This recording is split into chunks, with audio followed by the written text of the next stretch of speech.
Sucio Talk podcast. I'm here with Chef Timmy Malloy. Chef, what is up? Oh man, chilling. How you doing? Be here. Excited to be here. It's nice to have you. Chilling and You got some... watching this on the YouTubes for a couple weeks now. All right. It's nice to be in the booth. I got to get the angles right on these cameras, but it's fine. All good. It's fine. We'll do this. Hello to everyone out there. Fucking Sucio Talk. Just want to say shout out to my sponsor, Truffle Shuffle, truffleshufflesf.com. Go ahead, buy yourself a gift. Buy your parents a gift, because I know you chefs out there know how to cook, so why the fuck would you buy yourself a cooking class? But look forward to their app. It's called Chef Station Chef. You can actually go on there, put on some recipes and some live shows, and then monetize that yourself through their app. It's called Chef Station. So they're going to be debuting that pretty soon. Shout out to Truffle Shuffle. All right, and that's it. Paid the bills. Now we're on to Chef Timmy Malloy. Chef, you know, here on Sucio Talk, we take it all the way back. Where were you born? Born outside of Philadelphia. Outside Philadelphia? Outside of Philadelphia. All right. So we talking like, if you say outside, still city or kind of country? No, it was like suburbs. Okay. So, maybe, Shit, that's okay. about 45 minutes, half an hour, depending on traffic. Kind of Right. So not too far. It's on the main, like right off of mainline Philadelphia. Okay. So, very cool. Yeah. And what was growing up there like? It was cool. You know, I had suburbs. Yeah. Middle class. Two parents that love me. Yeah. Nothing crazy. Were they cooking at home, or you guys going out to eat? Was mom, dad. You know, all honesty, dad was one of the worst cooks I ever met in my life. I'm pretty sure he learned how to feed himself in college. Yeah. And just stopped at that point. He was like, I'm good. Yeah. But mom was a great cook. We came from a big, she's the oldest of 6, big Irish Catholic family. So, you know, we cooked a lot and stuff like that. But what's funny, though, is she's a very picky eater. Right. So as amazing of a cook she was, we didn't have a lot of weird stuff at home. So once I started going to friends' houses and different things like that and seeing, like, the first time I saw someone put butter on rice, it blew my mind. Really? I was like, because we would put wishbone Italian dressing on the rice at our house, because that's what we did. And then someone like big nab of butter on rice, and I was just, it blew my mind. Like, what am I missing out here? This is what cuisine can be. Exactly. That's funny. Awesome. Yeah. All right. Well, when you were in school, were you playing sports or anything like that? I mean, I tried when I was a kid. Yeah. Sports was never really my thing. I get you. I got close with some baseball stuff, but that fizzled out before it could have been anything special. So, right. What were you into? More like music, arts, and things like that? Yeah, definitely music and stuff like that. But it was like I was still trying to find a thing. Yeah. But it was 14 when I found the kitchen. So, you know, like. So first job. First job was a dishwasher. Okay. Where at? I got, I got shanghaied. Okay. So I got fired from a grocery store and for some bullshit. And then, so my mom was worked for QVC, the shopping network. Okay. And they throw a lot of big parties. She was in production, and there was a lot of caterers always around. I had to do some community service for high school once, and one of the caterers just was like to my mom, was like, "Hey, who's that guy running around?" She's like, "That's my son." Like, "Does he want a job?" Without talking to me, without even asking me, she was like, "Yes, he does." So about 3 weeks later, she's like, "Hey, you're going to work today?" I was like, "I don't have a job." She goes, "Yes, you do." Wow. So next thing I know, I was washing dishes and, you know, being a busboy and like passing hors d'oeuvres for a catering company. And did you find that to be fun? It was cool. Yeah. Even serving, because I know at that age you're kind of shy. You're like, I don't know. But it was just kind of like there were so many. It was a catering company in my suburbs, so it was like so many different kinds of people. Right. It's not like a restaurant where like they're like the catering business. There's like people from all over and all like everyone from a second job to lifers to all kinds of stuff. You know. Right. So it's a very unique group of people, and I'm just like this little 14-year-old skinny white kid, and just like, what the hell is going on right now? Like, who are all these people? There's so many different personalities. And then, I don't know, maybe a couple months in, they needed help in the kitchen one day, and they called me up and asked me if I would. They put a knife in my hand to cut lemons. Cut myself immediately. Okay. And I went up to the chef, and I was like, I cut myself. And he's looking for a Band-Aid, can't find one. Yeah, they can never find one. Yeah, exactly. So he takes he takes a seafold, wraps it around my finger, takes that like green tape you put around like the end of a bouquet of flowers. Yep. Takes that, wraps my hand up, and goes, all right, get back to work. And I'm just like, wait, what? I'm hurt. Like, this is... what? And I'm like, all right, I'll go back to work. This is weird. And it was just like such a, like, just, screw you, kid. Just get back to work. There's a job to be done. Yeah. And then it was, I never turned back. Yeah. It was a bunch of these guys that, you know, they look like I look like now. Yeah, yeah. But it was just a pirate ship. Yeah. And these guys were smoking and like doing shots in the middle of the day. And I'm this like very naive little Catholic school guy. Right, right. And I'm just like, what is happening? But also at the same time, we were doing these huge weddings and these beautiful, beautiful like catering jobs. And the people out in front had no idea Right. what was in charge of making this Making the food. And Yeah. it was beautiful. And it was tasteful. It was delicious. But it was so interesting to see that crazy dynamic. And this is, I don't know, 98, 99. Yeah. So like, you know, this is before like Bourdain really took off. This is before like, you know, things like The Bear existed or even Top Chef at that point. You know Before what I mean? the kitchen opened, was there? I always think about this. Like, what was the first open kitchen? Ooh. You know? Yeah, exactly. Trivia for 'Cause now. It was when it was no longer back of the house. Exactly. You know? When I get a producer, we'll be able to answer that question. Yeah, right. It's like, Hey, look it up. Put it on the screen. exactly. But for now, So yeah, that was, and then it was just I never looked back. yeah. You know, at that point, you know, a couple years later, I decided I was going to go to culinary school right after high school. Okay. What culinary school? Went to CIA. CIA. In Hyde Park? Yep. Okay. So Yeah. you did the real time. I did. Dope. I just What made you go up there when you took the tour? Like, were you like, this is it? Or did you already I thought it was the decide? coolest thing in the world. Okay. I mean, I'm also, you know, I'm 18, 19 years Yeah, old. yeah. Like, I just, at that point, you know, I'd read Kitchen Confidential Right, right. 110 times at that point. And I just, you know, in my head, it was, you know, the pirate ship was getting even more glorified. And I was like, this is all I want to do. Right. Then I got to school and realized, you know, I'm also 19. I'm also right out of high school. Everyone else is going to college. It's the first time away from home. Right.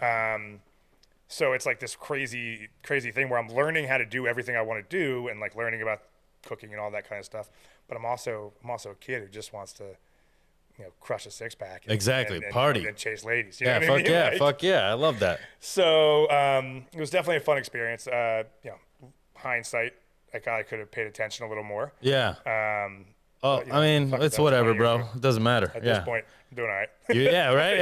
I figured it out. I figured it out, right? They threw me on the line. I figured it out. There you go. What was your favorite class, or I don't really know the structure of the CIA. So what is the structure there? I mean, it wasn't necessarily classes as much Right. as some of the chefs that I met. Right. There were some of the guys. It was the guys who were the hard asses. The guys who realized I was a little punk ass and were just like, I knew, like they understood that I got it and I knew, like I could do it, like I had it, but they were just like, get out of your own way and do that kind of stuff. I think his name was Fatigati, and he was the breakfast cook. Fucking Fatigati. He was just this tiny little like Italian dude, balding, but had a ponytail. Yeah. And he was just always giving me shit because he was like, dude, you know what you're doing? Stop fucking around. Yeah.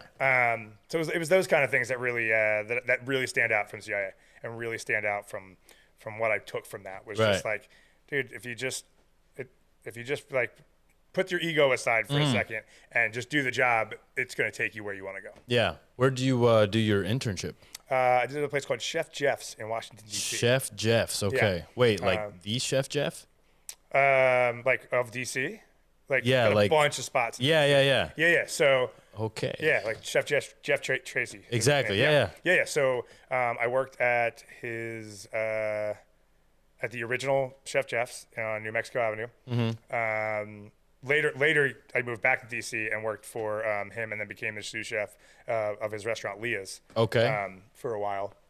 But yeah, that was a cool little spot. I was, like I said, 19 years old. They threw me on the line with a bunch of El Salvadorians. Yeah. I did not do well in Spanish in high school, so I Yeah. was like really lost. But they literally just threw me on the line. They were Yeah. like, hey, and I never really worked on a real line like that before. Place was slamming all Yeah. the time. They didn't give a fuck if you Yeah. were.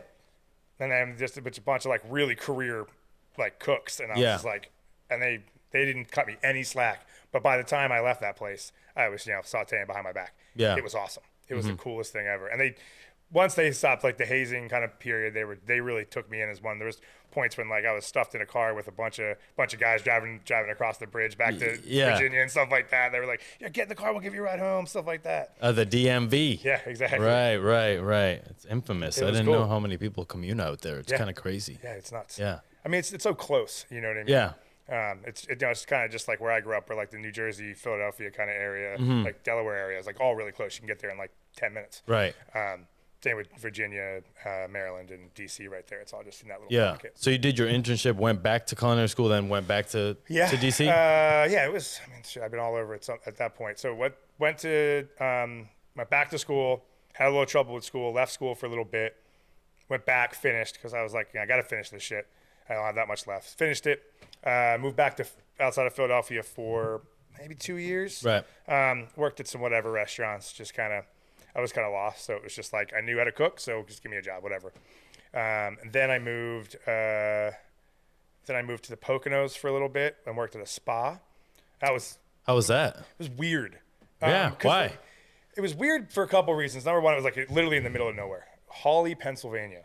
It was this beautiful spa. There's a spa in Hawley, Pennsylvania? Yeah, exactly. Who goes there? I don't even know. I never really even saw the people. Okay. It was you know what I mean? Yeah. I'm like stuffed in this kitchen and it was just weird food. Like I went to CIA. I got taught classical French cooking. Yeah. And then I'm supposed to like make healthy food. And it was like a weird transition period where with the chef, who was an old friend of mine, and the owners and the management and all that kind of stuff. So it was just a weird place to be. And there was nothing around. I mean, like the closest place was Scranton. And that was like an hour and a half away. Right. And Scranton's not even that big or that crazy anyway. No. You know what I mean? So I met a girl there, moved to DC, was there for 2 years. Then a friend of mine, really great friend of mine, Josh Pinsky, he's a chef in New York. Called Claude. Yeah. Best cook I've ever met in my life. Pinsky. Shout out to that guy. Josh Pinsky. Shout out to him. Right there on the wrist. Best friend, there you go. Best friend in the world. Fuck yeah. He moved out here with another good friend. And what's the restaurant in New York? Claude. Yeah. Okay. Where is it? Opened up. I want to say East Village, but I could be wrong. Right. I don't know my neighborhoods very well. Shout out to Chef Josh Pinsky. But he's the man. He's the homie, dude. The old school. Word up. But he moved here and he had the chef job at the Infusion Lounge in downtown San Francisco. Okay. So he was like, "Hey, I got the chef job. Would you want to move out and kind of do this thing with me?" Not specifically that, but. So I moved out. He didn't actually really need a cook at that point. So I was here in San Francisco and found it, was like, I love this place. I'd already been here a few times. I worked for the Bohemian Grove up in Monterey. Really? Wait, hold on. We got to talk about that, but we're going to talk about that. Continue the story. My tangents go all It's over okay. the place. No. You said Bohemian Grove. I'm like, wait a minute now. Yeah, that's chef brain. I got 30 things going on. That's all good, man. We got to do inventory after this, baby. Stay sharp. Exactly. Stay sharp. So I moved out here. Took a few months to find a gig. Found a gig with Charles Fan. Opened Out the Door, the one that I think it's still on Bush Street. The first kind of offshoot of that place from the Ferry Building. Okay. Did that for a year or so, and then what did I do after that? Worked at a place called Lafitte. Chef Russell Jackson had a spot. I think it's Coquetta now, or no? Okay. No, Coquetta. I forget. It's like down the Embarcadero, right next to like Lamar and stuff like that.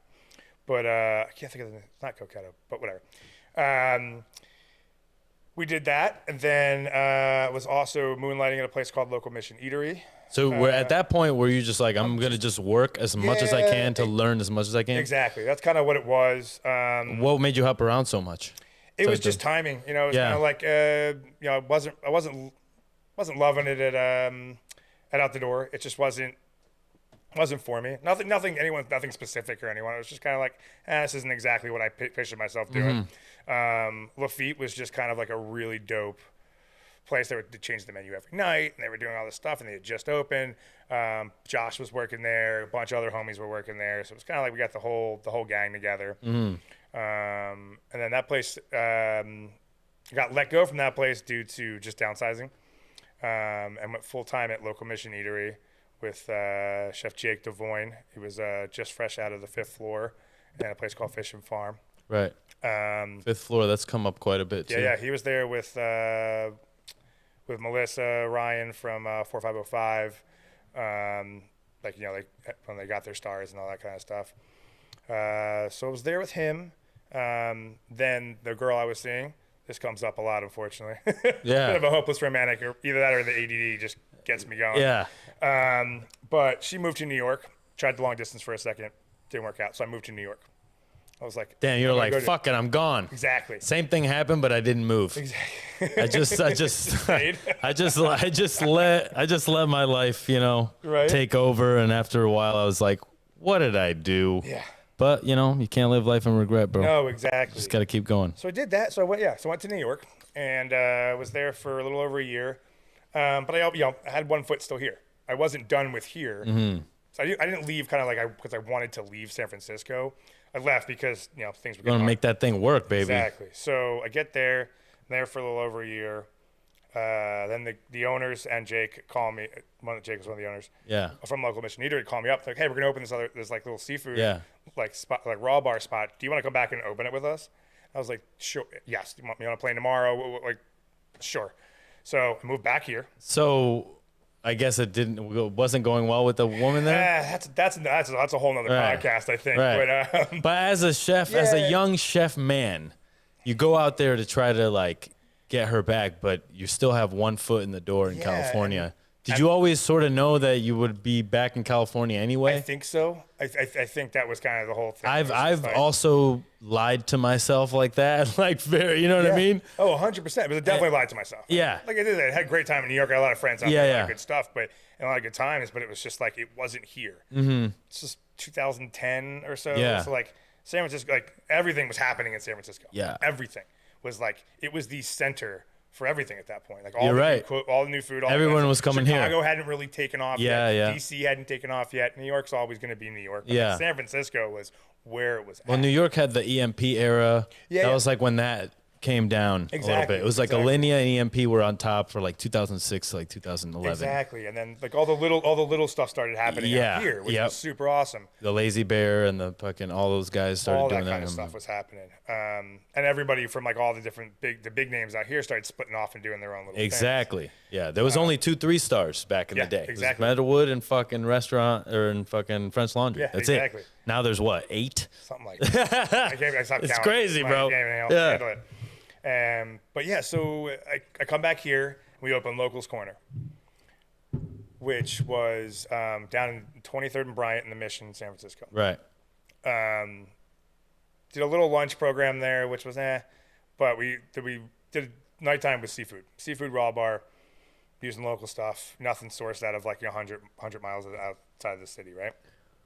Working with Jake, went from sous chef to chef de cuisine, just doing cool shit. And it was kind of like, it was just a fun place to work.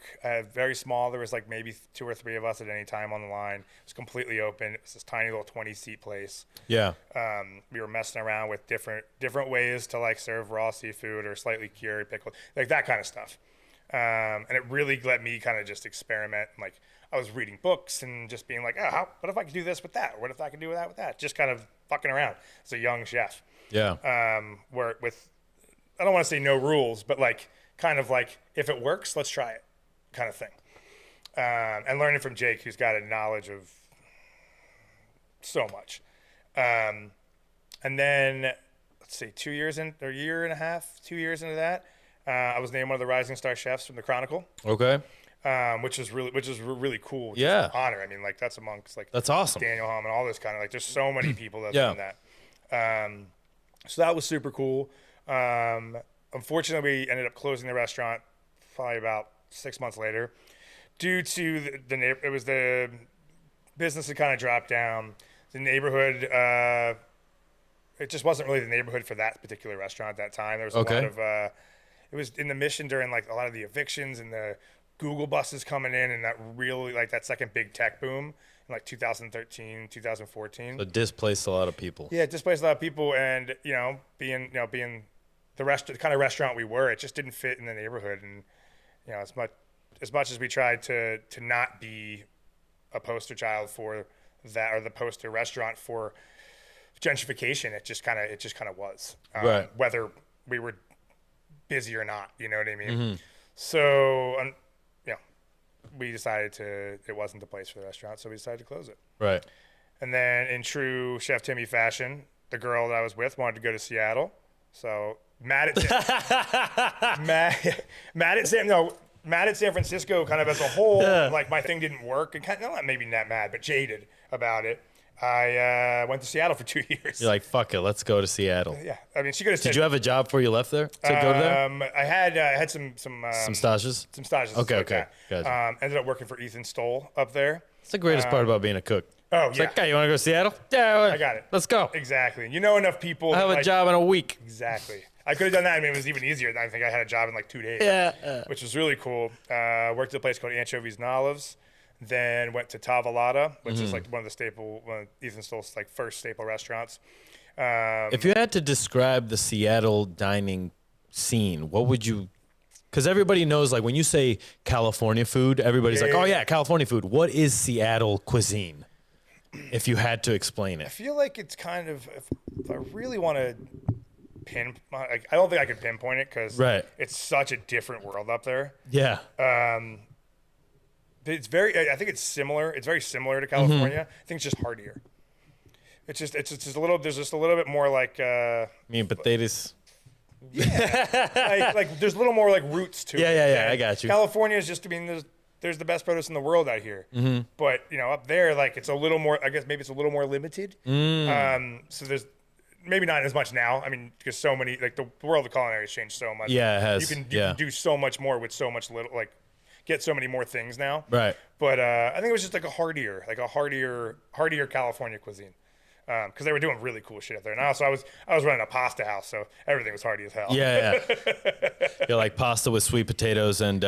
Exactly. It's like let's get people full. Yeah. It's like, why are we so busy tonight? Oh, there's a run tomorrow. Everybody wants their fucking carbs. There's a run tomorrow. Those he were says. the biggest nights. Those were the biggest nights. It was like a Friday, Really? Saturday night before like the marathon. You and never think about that kind of stuff. Just like, what the hell happened? We went from 350 covers to full, like 600. Yeah. We would do some huge numbers. Maybe not 600, but like, we would do huge numbers, and you're just slinging rigatoni. Get slaughtered.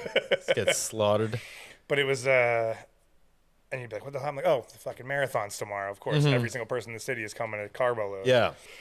So I was there for a little bit. Like I said, true to Chef Timmy fashion, one relationship ended, another one started, that one ended. And hit up some friends. I was like, anybody looking for a chef in San Francisco? They were like, actually, we are. Yeah. So, I don't know, a month later, I was back in San Francisco. Okay. Helped somebody's open a place called the Douglas Room in San Francisco. It was a little hotel bar restaurant. And we were slinging cheesesteaks and hamburgers out there. Put a nice slutty Philly cheesesteak on the menu. Got you. What were you helping with in specific to the opening? I mean, I was the like kitchen systems and things like kitchen that. systems, getting it all set up, and I mean, it was pretty much I was pretty much the sous chef or chef de cuisine, whatever you want to call it, with a buddy of mine, Glenn Schwartz. He kind of did all the big work, and I just kind of came in and slung food and did all that, kind of did the ordering and stuff like that. And that led to a place called Rat House. So down at Fort Mason in San Francisco. All these in San Francisco. I don't know if I have to repeat that every time. But Rat House was a giant Bavarian beer hall. So I worked with some guys. They owned a place. They were owners at the time of a place called Soup and Cooker, which is like an old German restaurant down in Hayes Valley. It's been there for a while. Still there? Yeah, it's still there. Which is nice to see that it's like a small, old place like that made it through the pandemic. It was really awesome. There's a lot of restaurants that I'm seeing, like, restaurants have been in business for 40 years that are still open after pandemic, and I'm happy for them. That's all I want to see. Like, and you know what I mean? Like, it just means that like what they're doing is legit. Yeah. Whether the food is like what we think of as awesome food. Exactly. Or not. Yeah. Because sometimes you go into these restaurants and you judge the shit out of them. You're like, this can't be any good, 100%. Because it's like that steakhouse, pizza, pasta. You're like, also whatever. The place is packed. Exactly. Like, every night. You know what? Who am I to tell this table over here who's been coming here for 30 years that they don't love this? Exactly. They love it. Let them love it. Yeah, exactly. Yeah. So it's like, fine. Yes. Started judging for a little while, when you work at a high end restaurant, and it's just like, especially why? When you're young and you're reading. Why? You're reading every book back and cover. And it's like, wait, that's not how you cook potatoes. That's not how you do this. Yeah. Well, what if you blah blah blah? I have an immersion circulator that I bought on Amazon. Blah blah blah. Fuck that shit. It's like if people like it, people like it. Like I can't. Like I've worked at plenty of restaurants that haven't worked. Yeah, exactly. Where I think, and me and like my peers think the food's awesome. But, if there's not butts in seats, then it doesn't matter how good the food is. Yeah, it doesn't. I'd rather just sling hamburgers and hot dogs and put smiles on a bunch of people's faces. Yeah. You know what I mean? Like, I don't need to take myself that seriously all the time. Exactly. All the time, yeah. I think some people are looking to have their minds blown at every minute of the day. And, I think a lot of it has to do with our phones and shit like that. But, for sure. We'll get there. I mean, Instagram, it's, if you don't have an Instagram presence as like a new restaurant, like, and the pictures aren't colorful and this, that, and the other thing, it's really weird. It's like, that's what people are eating with their eyes so much more now. It's like, I don't know if it's a good thing, a bad thing, or it's just what it is now. I can't, sometimes Instagram gets deleted off my phone every couple months. I'm just like, I can't take it anymore.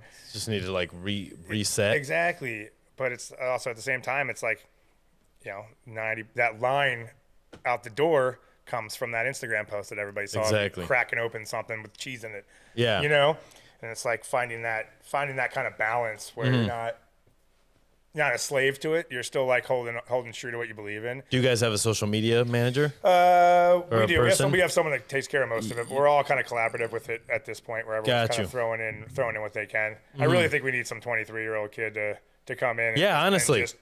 Or some they already know. 13-year-old kid. They don't know how to do it. They've been using Instagram since they were like 2. Exactly. They know what the fuck to do. And they know, but they also know what that people want to see. Yeah. Like, I can look at 1,000 Instagrams and try and repeat them, but that's not.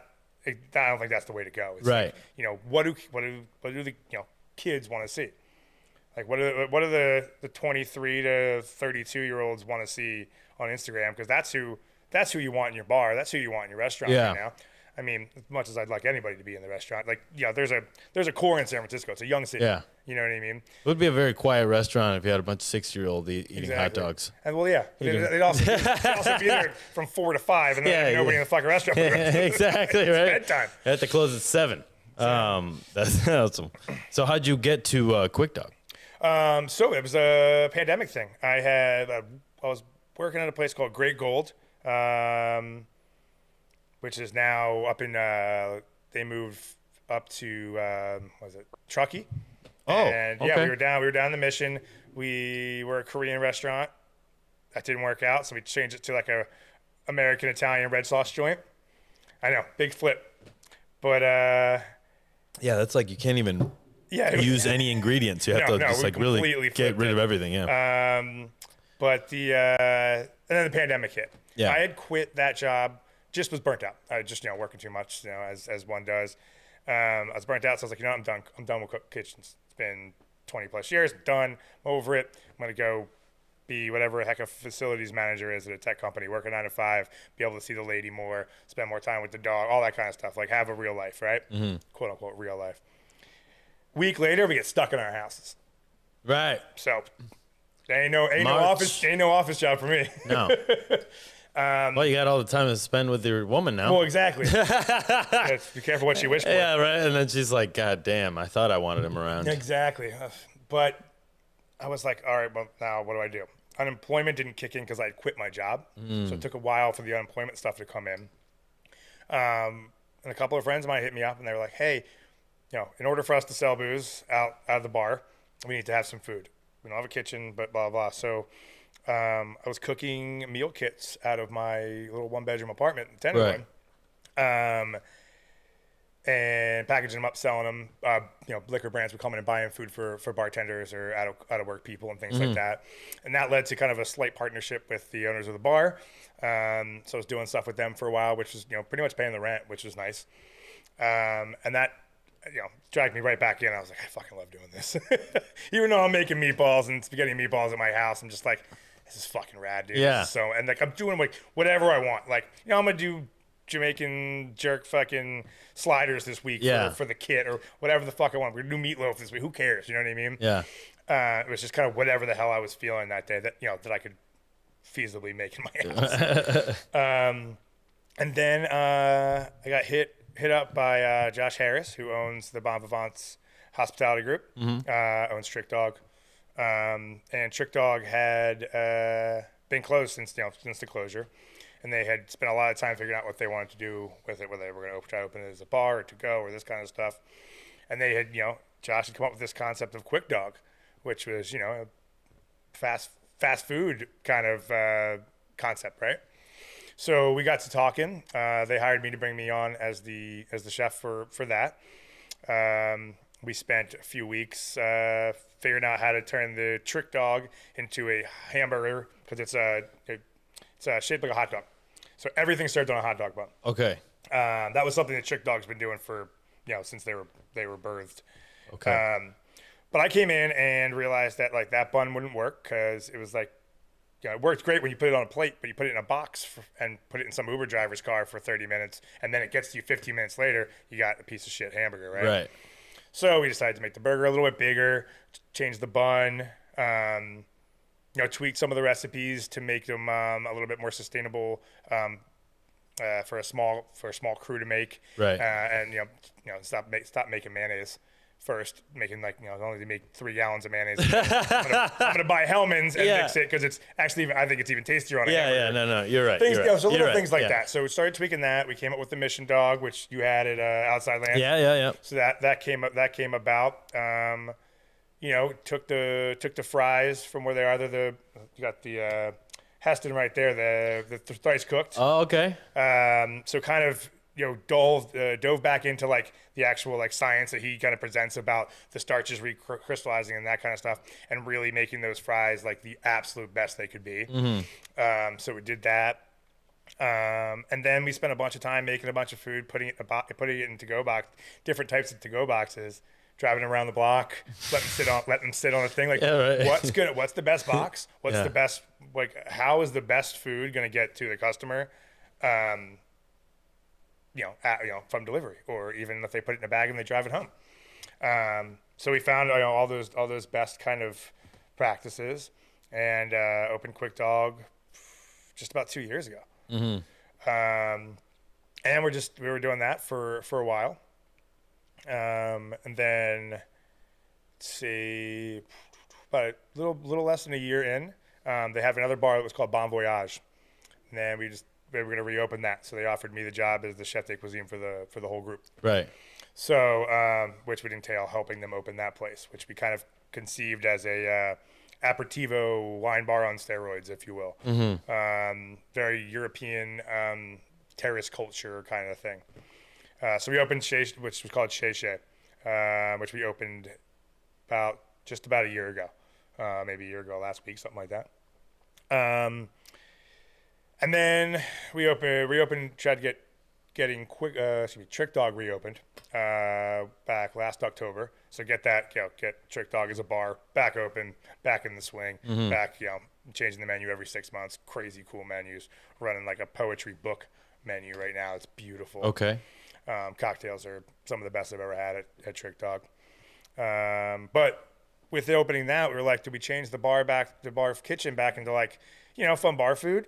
Or do we really, really hold on to Quikdog and like not let that concept die? Because I think it's a really cool concept. Everybody agreed it was like a really cool, fun concept. Had the marketing, all that kind of stuff. So we just we just moved the entire operation just into the kitchen, and then we started picking off these festivals and things like that. Right. Which is where I met you at Outsidelands. Exactly, which I'm learning. Like the things I've just done 2 of them. We did Bottle Rock up in Napa. Yeah. Then we did Outsidelands. What have you learned doing festivals? Do not spend money. Don't spend money. No, it's crazy. It's like the first time we did it, I think we were very, very we just pay everybody a normal amount of money, right? And then we realized that like we paid people a lot of money. Not that they weren't worth the money, but it's just, and then how much food we prep, what foods we prep. Like nobody wanted a kale salad up in Napa. But you thought it would be a good idea. We did. Well, it's like it's our famous kale salad. So of course, why would we bring the fucking kale salad? Yeah. No, they wanted fucking kale salad. They wanted a giant piece of fried chicken from the guy next to us. Fuck, that sucks too. At festivals, you just watch the fucking people, and you don't want to be an asshole and be like, "Hey, don't fucking go over there." Yeah, but it was a really good fried chicken. Yeah. Oh yeah. But who was it? A guy out of Sacramento. I'm blanking on the name. It's like a Nashville hot chicken kind of thing. Fucking delicious. Okay. And he's a vet too. Yeah. Like we were just picking his brain the whole time, being like, "Dude, what do you do this?" He's like, "Yeah, I don't do that shit." Yeah. Nah, don't it? Yeah, I did that once. Never do it again. Shit like that. You know what I mean? Yeah. But yeah, and it's like, like getting people to volunteer for stuff to help out, and like, yeah, here's a 3-day pass. I need you to work these 2 shifts. You get to go see the band you want to go see, kind of thing. But I think that's the biggest thing, is just kind of finding what people want, and you go into these things completely blind. Like you don't know what's gonna sell. I mean, that whole weekend at Outsidelands, usually it's freezing cold over there. It wasn't. It was a hot weekend. Yeah. Usually that park could get, you get some sun in the middle of the day and then it's freezing. So people eat differently when it's hot. I didn't even notice people, that. It was not freezing at all. It was not cold. Oh. I don't think I put a jacket on. Not even into the night. Once, yeah. Which is, usually the fog rolls in and it's cold. So that affects the way people eat. People want this, they want that. So I don't, you kind of just learn at each one of these, like what works and what doesn't. And then you make the call. Mm-hmm. We offered the double dog, which was just the mission dog, but double everything. Yeah. And that was pretty popular. We added fries. We switched from doing my fries, the thrice cooked ones, which I did for Bottle Rock. That was way too much work. Yeah. To waffle fry, like just a nice, good waffle fry. Yeah. Because who doesn't love a waffle fry? And I made a cheese sauce and threw some jalapeno spread and some doggy sauce on it, and people loved it. Do it, yeah. 400 of those things or something like that. That's what you expect to eat at those places. Exactly. So shout out, like, that's the thing about doing those types of events. You're there to feed a certain type of crowd. They don't want to eat your fucking poached egg dish. No. They don't care. They don't care. No, they want some nachos. Yeah. They want some fucking fries. That's it. Yeah, they need to soak up the booze and make sure they don't pass out from the amount of Molly that they're on. Yeah, exactly. There was a lot of. I noticed that Saturday was the drug day. Oh yeah. Saturday was the day that people were like tripping balls in line, just a bunch of like 20 sitting on the lawn, just like looking at the sky. Yeah, and I'm like, I want what they're on. Some water. Yeah, right. Like, please, I'll give them a water. Hey, come here, buy a water. $11. Oh man. Yeah. And also, I think Outsidelands takes like 35% off the top. 35%? 35%. So there's no way to make money on a festival. Not a lot of money. It's just like PR. It's an exposure thing. It's an exposure thing. We didn't lose any money, so that's good. Mm-hmm. You're just trying not to lose. Yeah, exactly. And how do you know, as a businessman, to do it for that or the cash? Like, how do you differentiate whether, okay, this is a PR event, it's cool. I think we're also trying to figure that out. Right. I think, we got offered to apply for Hardly Strictly. And unfortunately, there's a lot of other things going on, so we actually didn't have the time. Hardly Strictly. It's the Bluegrass Festival in the Golden Gate Park. Okay. And at first we were like, oh, let's do it. Let's do another one. And then we realized it was like the timing of it wasn't great. Everybody else was kind of busy. Everybody was already stretched a little thin. But it's like... Would you bring in a contractor for that sort of thing? Would that be feasible? I don't know. To be honest with you, I think it's just a kind of a... You just learn from doing them. Like I think we'll probably do a couple more. Maybe we'll do Outsidelands again or something like that, and just approach it a little differently and see if everything that we learned over these 2 big ones pay off. And if it pays off, we can keep doing it. Mm-hmm.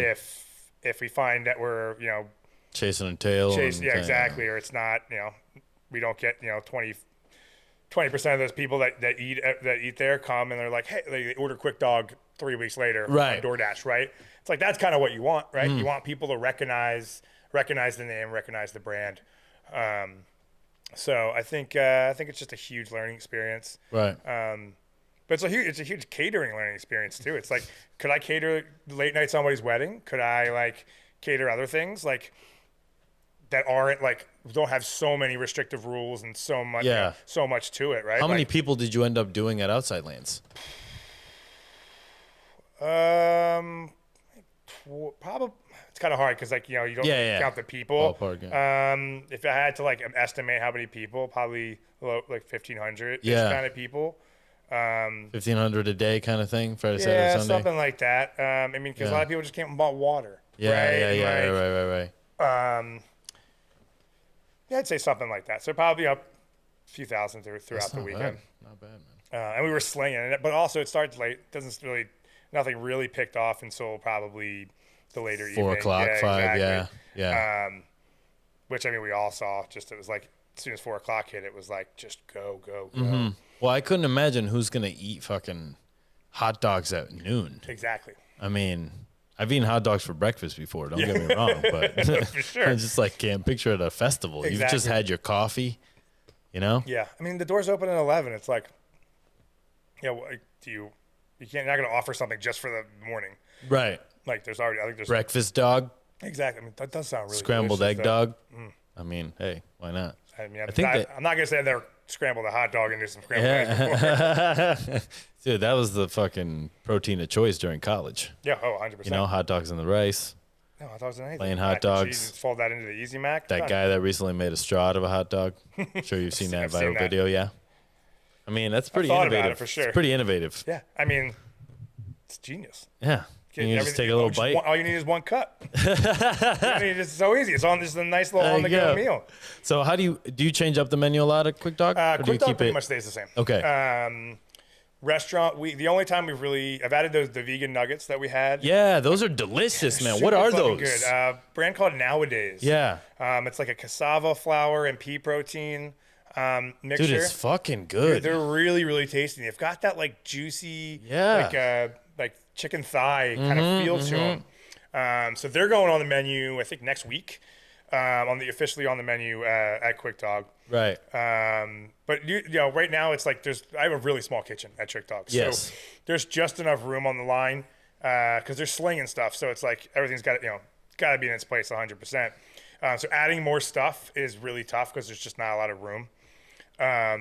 For restaurant week this past, I think February, whatever the last restaurant week was, we did the quick fillet, which is like the fillet of fish. Oh, sandwich. yeah. That shit was fire, dude. Yeah. It was so delicious.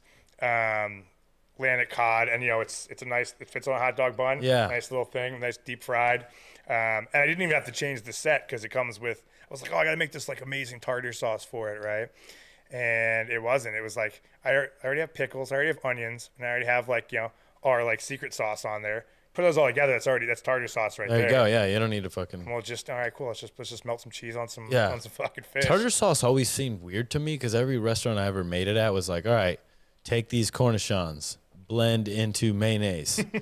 That is tartar sauce. Exactly. And I'm like, this can't be tartar sauce. Somebody just like took the love out of it. Yeah, at that's some what I'm point. saying. Like, I was just like, this is what it is. I'm like, It's this is no. gross. Like, please put some fucking parsley or something. Yeah, in it. exactly. Shit. Right? Yeah. Like, what is real tartar sauce? Exactly.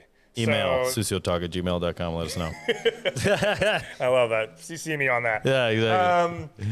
Yeah, so that was that. I'd love to get that on the menu. Production of it's a little tough just in the small kitchen. Yeah, So, but yeah, the idea. I mean, I got 1,000 fast food sandwich ideas. You know Dope. what I mean? Like it's just fun to just like play with that kind of food, and figure out how to just make a fun, tasty sandwich. And especially like the cool part I find, I don't know if it's actually cool or not, is when I'm coming up with those recipes or those ideas. It's like, will it to go?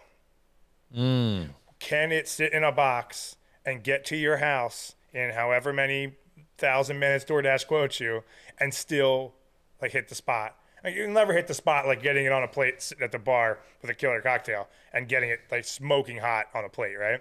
But how close can I get to that?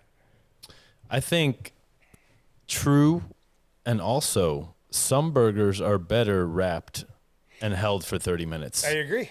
You know, there's especially the Charter Oak burger. For me, that to go was a way better burger than it was live. There's something to be said about that. And I think ours totes the line really well. Between like if you get it right on the plate, it's super delicious.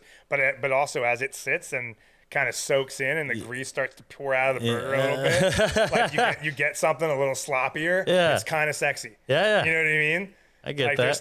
There's something to be said about both of it. And I definitely want to tote that line, but still get you the absolute best thing you can get. 100. What do you think about the delivery apps? How is it working with them, and who's the worst? Who's the best? I'll tell you, we've only really done DoorDash / Caviar. I mean, they're the same. They're exactly the same company. They are. So DoorDash owns Caviar. What does Caviar do? Like more higher end? As far as I can tell, it's the exact same thing. There's a bunch of different logos. Okay. I'm pretty sure it's the exact, from looking at it, like on the website or on the app, it's the exact same thing, except one says Caviar, one says DoorDash. Okay. Work with them has been all right. You know, it's a. Does anybody check in with you from the DoorDash place and like, hey, how you doing? Or we'll help you with some. They may have in support. the beginning, but After a while, like they don't really fuck with you unless you fuck something unless I up. send them a scathing email. Yeah. I'm just like, you guys fucking suck, or what the hell's going on. How do you guys deal with bad reviews on those sites? Luckily guys there write hasn't back? been that many. Yeah. You know, thank God. Yeah. But you know, just depending on the review. Yeah. You know, you can tell when some of those reviews, like which one's like, oh shit, you found something in your salad. Like yeah, we fucked up. We fucked up. Or you know, there's a picture of a raw hamburger. You know what I mean? Like you're like, well, somebody fucked up. Yeah. Like, we're really sorry. What can we do to help? Like, you reach out and you try to do your best you can.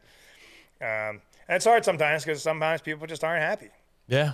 And it's hard to make people that I can't make you. you can't make people happy sometimes. Yeah, it's just it's who they are, it's chef. An impossible it's dream. their fault.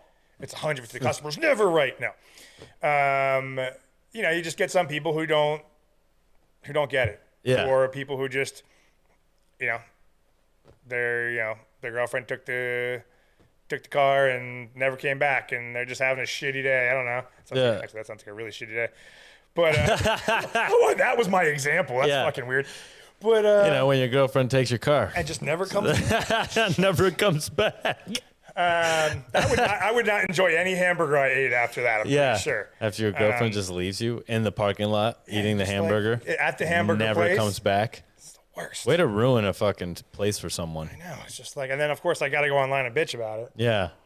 Like, my girlfriend left me at this place because your burgers weren't good. Exactly. You ruined my relationship. You ruined my relationship with your shitty fucking burger. But yeah, I mean, it goes for anything, you know, the Yelps, the things. I mean, I can bitch and moan about giving everyone's opinion a platform all day long, but you know, it is what it is, and you take the good, you take the bad, and you if you could help somebody and, like, you know, turn somebody's not good experience into a better experience, or at least get them to come back and show them that, like, that we care about making you happy. I think you just got to do what you got to do, you know, and just take it.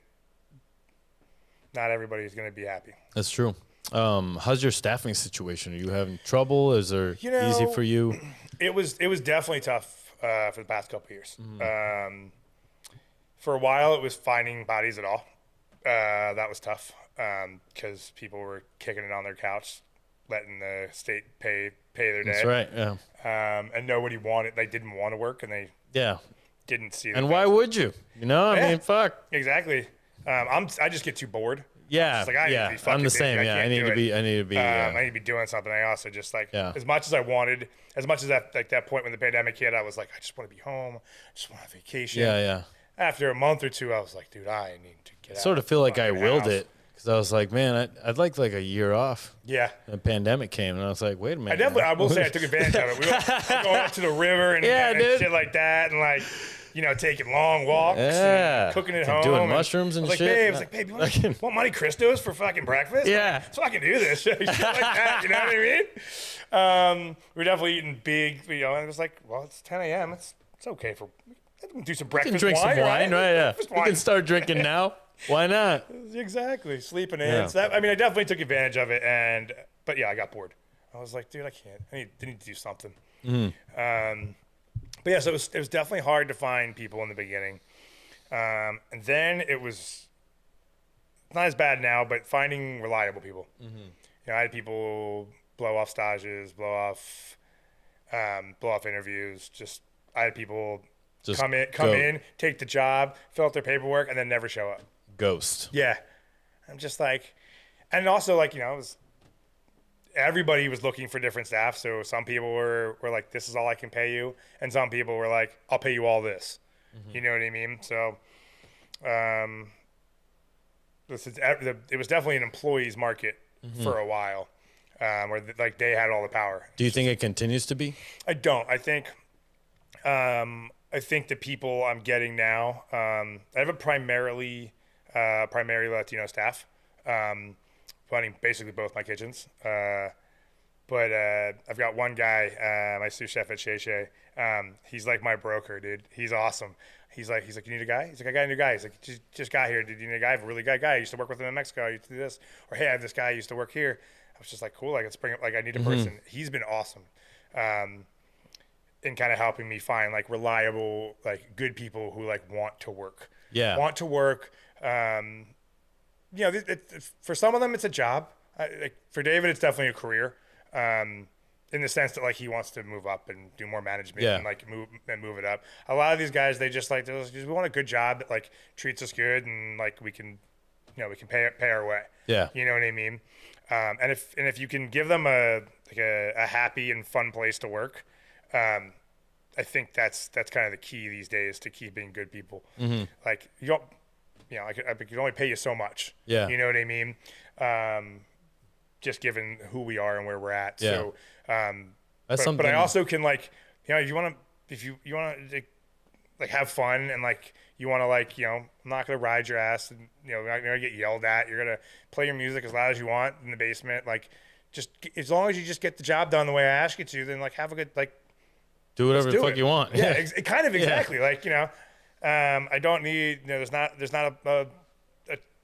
like a rule board on the wall that says you gotta do this, you gotta do that, you gotta do this, you gotta do that. It's just like, come in, let's all have fun, let's all like respect each other and like and chill and like do that. So that's kind of like how I want the kitchens to run now. It's like, because if you there's a little bit of a give and take, but not letting them run themselves necessarily. But if you kind of, what I've found is if you just give not only the cooks, if you give your staff enough rope and enough trust, like they're going to do the job for you and they're going to be happy about it. And you can kind of rely on those people to kind of run itself at that point. Right. You know what I mean? Heard that. It's kind of that's what I'm finding now. It's the crack in the whip it didn't get me anywhere. No. it just got people mad at me and a reputation for being a dickhead. Exactly. You know what I mean? Do you are you guys going to open any more spots? You guys thinking about expanding? Or we're always open to opportunities. We've just taken on flipping Shay Shay into less of a restaurant and back into more of a bar. So we slashed the menu a bunch there, added some wings, a burger to that. What we're calling Hot Pockets, which are just like the dopest empanadas ever made. And so we're really focusing on that and like getting a kind of a new dynamic of that place. Yeah. Basically, because it's been a year, we opened as kind of this aperitivo restaurant and we had a parklet, people out in the parklet and people in the bar and all that kind of stuff. And we're seeing that like people are it's another shift in how people dine and how people go out, and how people are spending their time. People want to be back inside. They want to be back around other people and in a space and feel that like that energy, right? So we just looked at everything and decided we're gonna up the cocktail program into more like Trickdog style cocktails, craft kind of cocktails, and make the food a little bit more like, I don't want to call it snack food, but like because it was a burger, it's a good 6-ounce burger, but stuff that you could eat and then potentially go to dinner afterwards or have another snack after that kind of stuff. Yeah. You know what I mean? Like kind of get that little more above that bar vibe into it. It's a gorgeous space. You get enough people in there and the music's blasting. It feels really fun in that space. That's dope, man. So looking at that, Quikdog I love it. I'm very, very invested in it. So like my heart is like fully in it. So if the right opportunity comes up, if I'm walking down the street and see the right food truck for sale, who knows? You might just turn around and just do it. Exactly. So always open to all that kind of stuff, but focus is really strong on keeping the other two businesses really going. Gotcha. Really going hard right now. I got the name for your food truck, Trip Dog. Ooh. Just saying. I like that. Write it down, chef. All right. That's awesome. I love it. Well, fucking chef, thanks for being on the show. Dude, thanks for having fucking me, man. Sucio Talk. It's been awesome. Chef Tim Malloy. Hell yeah. Another time soon. Yeah, man. Dude. Oh yeah. Appreciate we'll get a panel together. Yeah. Yeah. Oh, I love that. I'd love to do that. Yeah. But before we go, I'd love to for you to share some of the spots you go and eat in San Francisco. Let's see. Where do I go when I actually have time? So I live down by the ballpark. Okay. So I spent a lot of time at the High Dive. Okay. Red's Java House. They're right there on the Embarcadero. Mm-hmm. Nothing, I don't want to say anything fancy about it, but it's good people working there and get to sit on the water and hang out. Let's see, where else do I go? Unfortunately, I don't spend a lot of time out. I'm just trying to think of Where would you like to go? Well, luckily, I got my 2 little brothers coming into town this weekend. Oh, dope. So one from LA and one from DC. Fuck yeah. So we're gonna hit up State Bird. Ooh. Gonna hit up Swan Oyster Depot because that's just what you gotta do. You gotta do it, yeah. Gotta go see the homies over there. Gonna hit up Barrio. Spent a lot of time at Barrio. It's a taco place down, Mexican food place over in Ghirardelli Square. Okay. They had one in North Beach, and they just opened about a little over a year ago. In there, and that's just a beautiful view of the wharf down there and stuff like that. Cocktails by my boy Mikey Cargalisi, fucking phenomenal. Great fucking margaritas. Dope, great man. Mezcal selection that, like, you know, for anyone who likes agave, it's like that's the spot to go check out. Yeah. Food's just out of control. They got this birria that's just I dream about. Mm-hmm. So definitely those couple places are, like, you know, always the standouts to me. And I don't know, I'm trying to think other places I even go. It's like It's all good. It's always a stumper question here on it's Sucio funny Talk. how it's like this is what we do. And, like, Yeah. You're like, I don't even know. I'm like, Dad. it's like I had a sandwich. You at a literally spot know the other so day. many people. You're like, I'm offending everyone. Exactly. It's And also, fine, it's bro. like Sunday, Mondays. It's like that's the day we all want off. So that's the day we close our fucking restaurant. Yeah, exactly. Like, oh, we should go here. Oh, they're closed. Oh, we should go here. Oh, they're closed. And you're like, all right, I guess we'll try to find a Wednesday in 2.5 years and go check them out. Well, the only restaurant open Sunday, Monday is going through some shit right now. So Yeah, exactly. yeah, fucking. So Who knows? exactly. But fuck yeah, chef. Thanks a lot. Cool. Appreciate Fucking it. Sucio Talk. Peace, bitches. Here we go.